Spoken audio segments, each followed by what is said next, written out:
Je pense que les 10 médias, Le Monde, Mediapart, Radio France, France Inter, les grands médias français qui ont claironné le 18 juillet 2021 que le Maroc avait utilisé Pegasus, veulent absolument aujourd'hui esquiver le débat. Ils ne veulent surtout pas qu'on aborde le fond du dossier car aujourd'hui, l'enquête en France a démontré que c'était faux et que, comme je l'ai toujours dit, le Maroc n'a jamais utilisé le logiciel Pegasus. Donc on utilise des artifices de procédure, des moyens d'irrecevabilité, des prétendues nullités, tout ce qu'il faut pour faire un écran de fumée pour éviter le débat de fond. Et je trouve ça parfaitement scandaleux, parfaitement irrespectueux pour le Maroc, pour ses habitants, pour les Marocains et les Marocaines qui ont droit de connaître la vérité et que la presse française arrête de les salir.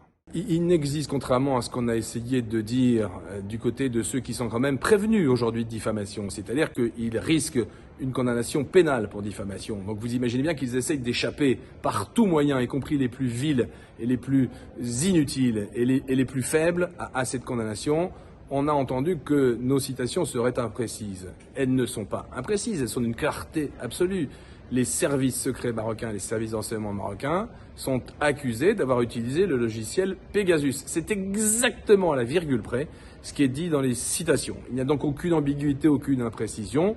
Ce dont l'État marocain se plaint, c'est que ces services soient salis de la sorte par ces accusations de la presse française.